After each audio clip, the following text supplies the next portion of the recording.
live on your tablet, phone, and the KUTV app. This is 2 News Live. Thanks for joining us on 2 News Live. I'm Brian Schnee. We are winding down the month of May. Can you believe it? May 31st. We're going in depth tonight on a number of topics. We're going to start with the latest from what's happening surrounding Chris Stewart, and we'll get to some other topics involving water and weather. We've got to get to it. Let's get to your headlines first, though, as we take a look right now. As we just alluded to, Representative Chris Stewart has officially announced he plans to resign from his seat in the Utah House of Representatives. The exact date that Stewart will step away from his position is unclear. We will have the latest developments on this with Brian Malahy coming up in just a few minutes. Also in your headlines, the House of Representatives preparing to vote on a bipartisan deal to suspend the debt ceiling and limit spending. Congressional leaders feel confident they can pass the bill in the House tonight, something we spoke about just weeks ago with Chris Stewart himself. Also making headlines, human remains discovered in an area where a missing man's vehicle was found in late January. A group of shed hunters came across the body of an adult male on Memorial Day near Mount Dutton, which is about 20 miles northeast of Bryce Canyon National Park. That identification of the body is pending a medical examiner's review. Both Sandy City and Utah County have announced emergency declarations for flood mitigation efforts. This comes as the last of Utah's record-breaking snowpack melts and feeds our streams and rivers. We're going to go in depth on that as well tonight. You can always get in touch with us during the show. Use the hashtag 2NewsLive to get in touch. Very easy to do. And you can always find us on the social media platforms, Facebook, Twitter, Instagram. Send us messages there to weigh in. Well, it was one of our top headlines tonight, as we discussed at length last night. Representative Chris Stewart formally announcing his plans to resign from his seat in the U.S. House of Representatives. The exact date that Stewart will step away from his position is unclear, but we're learning more throughout the day, and our Brian Malahy has been on this. Brian, what have you been hearing over the last few hours? Lots of people are interested in running for this seat, or at least interested in looking at running for the seat. So 13 on the Republican side, according to the state party chair. In terms of the Democrats, the communications person there is telling me 4. Now, we do know that Bruce Huff, who is the Republican National Committee man, that Todd Weiler, who is a state senator, and Greg Hughes, who is a former Utah Speaker of the House, all seriously looking at this. In addition, Becky Edwards, who ran for U.S. Senate, lost to Mike Lee. She says she is in the race. And I just got off the phone with State Senator Kathleen Reeby, a Democrat, who says she is very interested in looking at this race. So they're coming out of the woodwork for this seat. The announcement, there was some lead time on it yesterday, but the resignation announcement came today from Chris Stewart, and already by our count, up to 17 candidates looking at running for this office. Brian, just quickly, Governor Spencer Cox talking about this today, Brad Wilson talking about this today. What did they say about Chris Stewart? Well, they had nice things to say about them.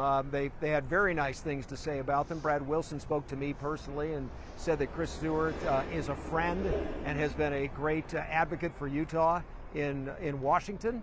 And the governor, had nice things to say, and says also that the special election process is still being refined a little bit, although it is codified in state law.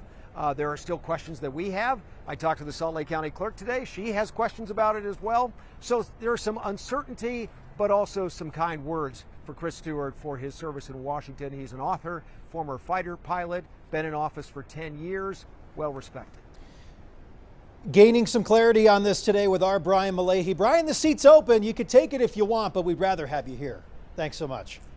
I don't know. There might be a little conflict with the journalism job. I don't know. You got years of experience covering it. I'm just throwing it out there. But hey, you heard it here on 2 News Live in case Brian goes for it. Thanks, my friend. Today, the Utah delegation, consisting of Representatives Curtis, Owens, and Moore, releasing a joint statement. They said in part, quote, "We are deeply saddened by the announcement of our dear friend, Representative Chris Stewart. Throughout our time in this institution, he has warmly embraced each of us and played a vital role in our collective achievements for the people of Utah."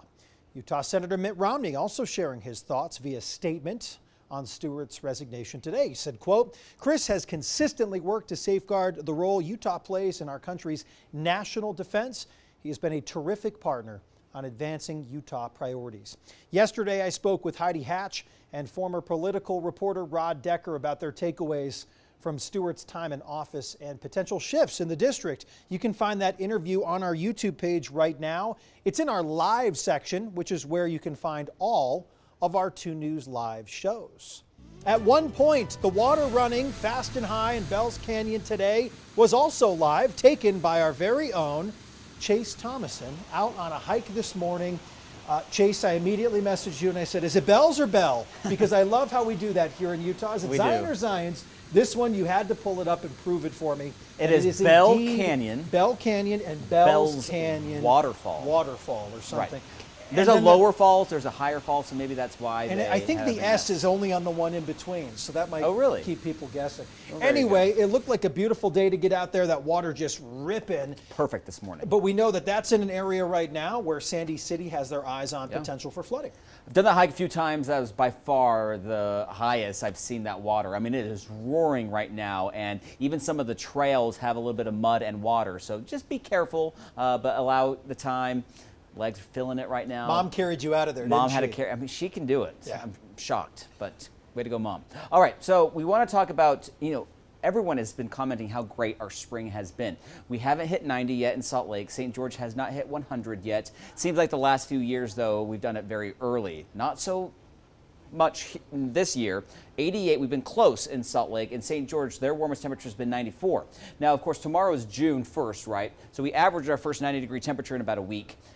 In St. George, first 100-degree temperature in just a few days. I'm not forecasting any 90s in northern Utah or any triple digits going forward for the next week, maybe 2 weeks. So that's something that is pretty interesting. Enjoy. Let's take a look at that forecast. Yeah. Here's what you need to know as we go through the next week, really. Temperatures kind of cooling off. Today was warm, 85. But we had a few showers kind of roll off the Wasatch Mountains, cool things down just a bit. That cooling trend will continue as we wrap up the work week. By Friday, that's our coolest day below average, 73 degrees, and we'll be in the mid to upper 70s over the weekend. You can thank this storm system that's pumping up the moisture into Utah right now. A few showers here in northern Utah, light rain in the mountains, so some of this could be moving in, a few sprinkles, helping to keep those temperatures on the cooler side. Also some gusty winds, heavier rain, though, with some thunderstorms out in Tooele County. Everything is moving from southeast to northwest, rotating around that ridge of around that area of low pressure, rather.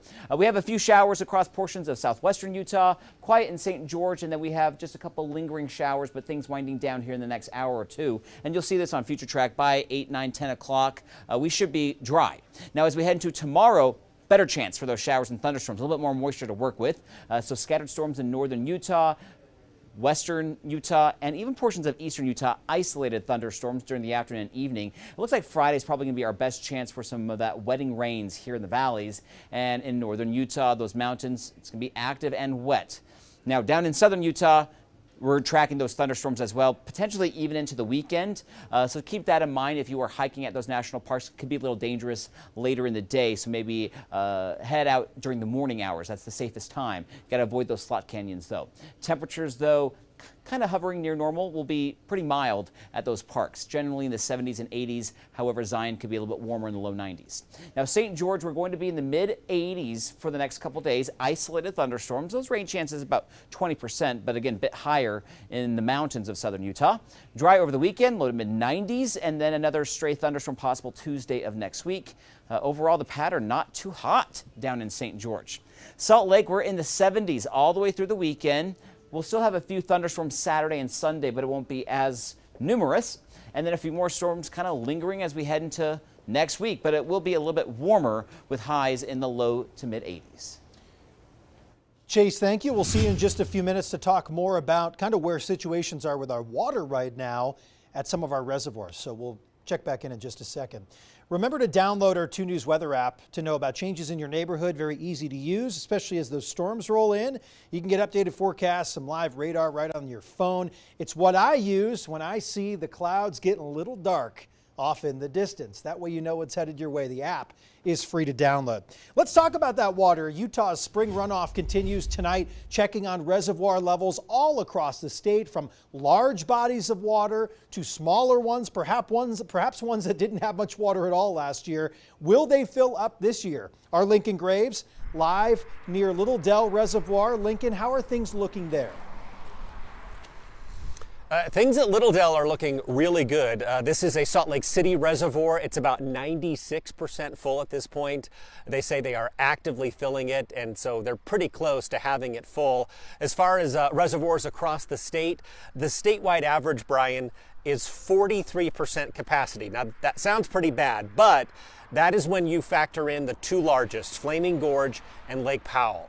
As we know, Lake Powell is very low still, only about 30%. So when you take those two reservoirs out, we're looking at a statewide capacity of 76%. That's the average. But some of these smaller reservoirs across the northern part of the state, they're doing really good. 90 at Willard Bay, 82 at Pineview, 90 at East Canyon. In southern Utah, 77% at Quail Creek, 92 at Sand Hollow, 106% at Gunlock. So a lot of these smaller reservoirs across the state doing really good, Brian. Lincoln, are they expecting water levels to continue to rise in some of those areas? Yeah, they are. So I talked with officials in the Weber Basin Water Conservancy District. They expect all of their reservoirs to fill by the time runoff is done. They're not full yet because they still need to let water out to allow more runoff to come in. But once that's done, again, they expect to have everything filled by the time runoff is over. So water levels should keep rising in many places. Lincoln Graves live for us tonight. Lincoln, nice backdrop there. Plenty of water behind you. It's what we love to see. Thanks so much. 2 News has you covered this spring, of course, as our risk for flooding continues. So we'll continue to talk about this here on 2 News Live, but talking about water, talking about this. It's encouraging to see boats there. It's nice to see those water levels with less shoreline around them, where you feel like it just doesn't seem natural. And it's, as he said, it's going to continue to come up. State snowpack still roughly around 10-11% left to melt, but it's that high elevation snowpack in northern Utah, like Snowbird. Some of those sites still reporting 30 to 40% that still needs to come down. So again, those reservoirs are filling on up. We'll probably know exactly where we are by sometime in July. All right, so a little bit more to go That's here right. at this point. Thanks, Chase. 2 News has you covered this spring, of course, as we continue to talk about flooding, the risk in certain communities. We talked about it at 4 o'clock, a declaration that went in place from the folks in Utah County. They told me over $10 million in flood-related damage so far this year. They ran out of their money, but you can see all of these stories that we've done on flood-related issues, ones that can help you and your family protect your home and your property, among many others, right now on our website, KUTV.com. So on the topic of reservoirs, Utah has some great spots to enjoy, to cool off during the hot summer months. However, there's always a concern here for harmful algal blooms and waterborne pathogens, which can be dangerous for both humans and animals. So I spoke with Dr. Hannah Bonner with the Utah Department of Environmental Quality about this, and if this year could look different than years past. Cyanobacteria, or this harmful algae, needs a few things to really grow and thrive.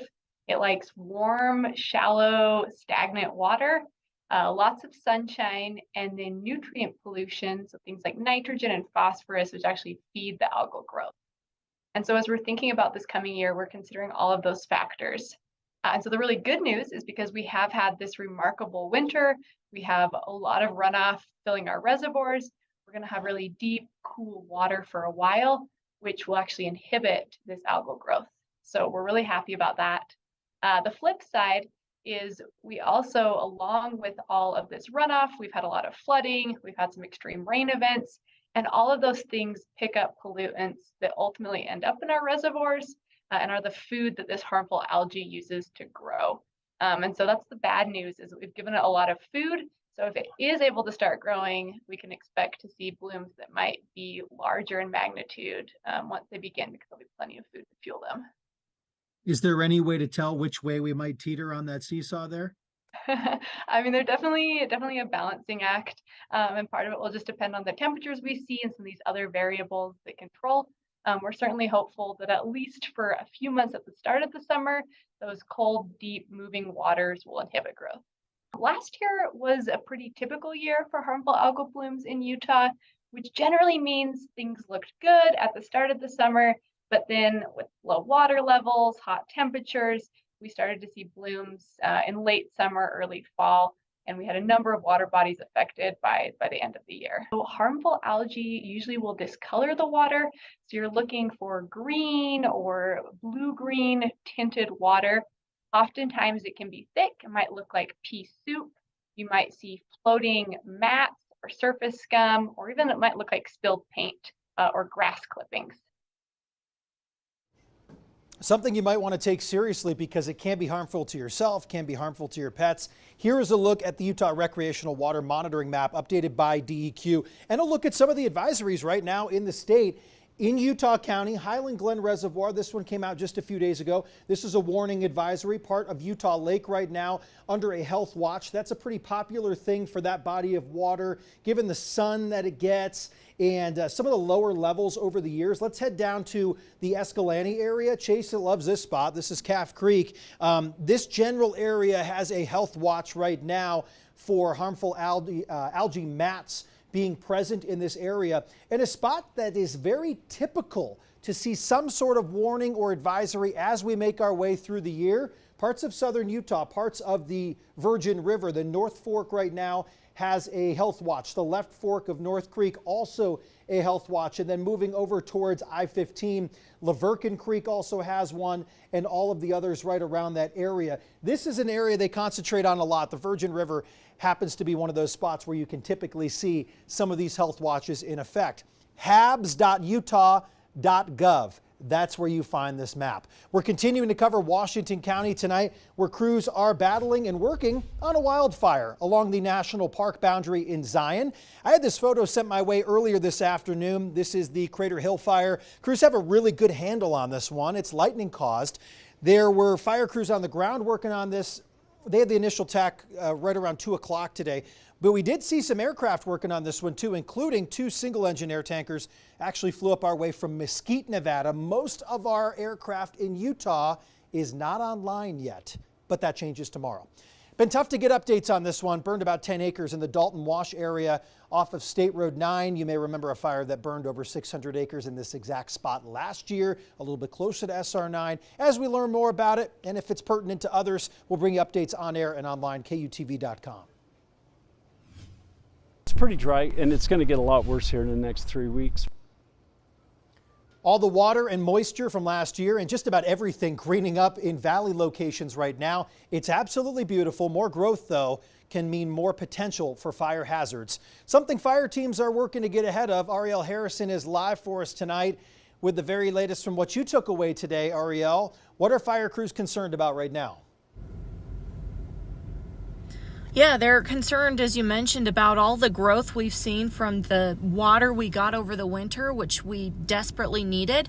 And it's green everywhere, but also there's a lot of growth. And where there's a lot of growth, that's, potential fire hazards when we get into our really dry, hot summer months and all that brush, trees, plants, all of the greenery we're seeing now dries out and it becomes a fire hazard. So it's something they're trying to get ahead of. And in fact, I checked in with Salt Lake Fire Department. They're doing their outreach right now, dropping these types of flyers off at the homes that kind of intersect with the wildland up in the foothills and benches, starting that conversation of, hey, let's get you prepared. Let's make sure you're clearing any of that brush or plants that have come in with the water that's allowed them to grow. Let's clear those from the home at least 30 feet if you're in one of those interfaces that, intersect with the urban and wildland. Creating some defensible space is definitely key. It's something we try to talk about and share messaging with basically the months ahead of what is our traditional wildfire season here in Utah.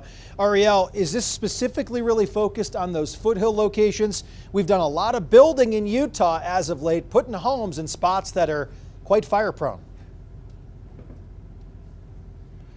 Yeah, really specific to those areas. And as you mentioned, our development keeps going higher and higher in the mountains, it seems. But this specific effort is the outreach along, again, those homes that are in our foothills and benches. And then obviously those who are above that need to be extra aware as well in doing these very same things. Ariel Harrison live for us tonight. Some good messaging there, Ariel. Thank you so much.